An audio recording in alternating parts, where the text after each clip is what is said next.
Nilai tukar rupiah kembali merosot melawan dolar Amerika Serikat. Pada perdagangan Senin 23 Maret 2020 semakin mendekati level terlemah sepanjang sejarah. Rupiah membuka perdagangan dengan melemah 0,31% di 15.950 US dollar. Tetapi berselang 1 jam kemudian sudah ambles lagi. Rupiah menyentuh level terlemah intraday 16.620 per US dollar atau merosot 4,53% di pasar spot melansir dari data Revenity. Di penutupan perdagangan rupiah berhasil memangkas pelemahan menjadi 4,09% di 16.550 US dollar. Level tersebut merupakan yang terlemah sejak 17 Juni 1998.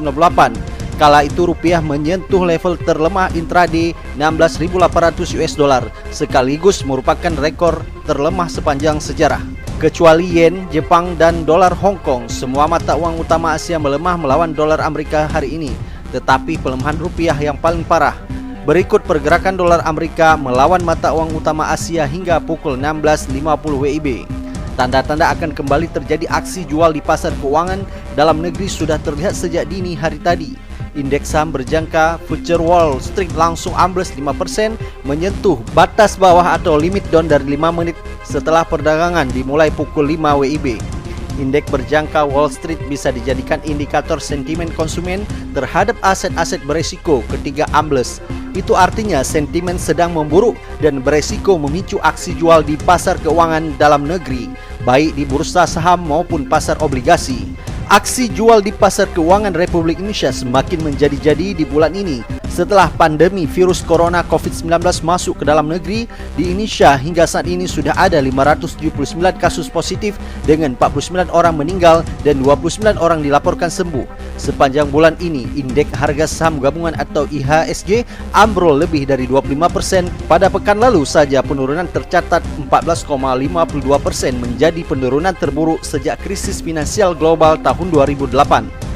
Kala itu, pada bulan Oktober 2008, IHSG ambrol lebih dari 20% dalam sepekan. Aksi jual di bursa saham kembali berlanjut pada hari ini. Perdagangan di Bursa Efek Indonesia atau BIJ bahkan sempat dihentikan sementara selama 30 menit atau trading halt setelah IHSG ambles 5,01%. Ini menjadi kali kelima IHSG mengalami trading halt sejak 2 pekan lalu. Berdasarkan data dari RTI, investor asing melakukan aksi jual bersih secara year to date hingga hari ini sebesar 10,22 triliun di all market.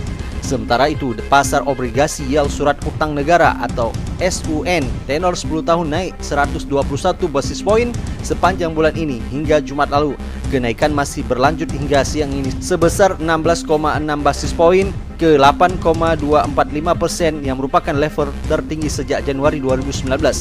Sebagai informasi, pergerakan yield obligasi berbanding terbalik dengan harganya. Ketika yield turun, berarti harga sudah naik. Sebaliknya, ketika yield naik, berarti harga sedang turun.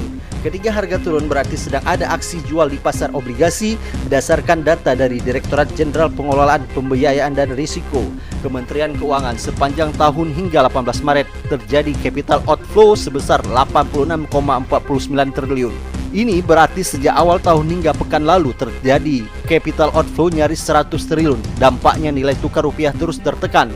Pergerakan rupiah memang sangat rentan oleh keluar masuknya aliran modal atau hot money sebagai sumber devisa. Sebabnya pos pendapatan devisa lain yakni transaksi berjalan atau current account belum bisa diandalkan. Sejak tahun 2011, transaksi berjalan Republik Indonesia sudah mengalami defisit atau current account defisit. Praktis pasokan falas hanya dari hot money yang mudah masuk keluar.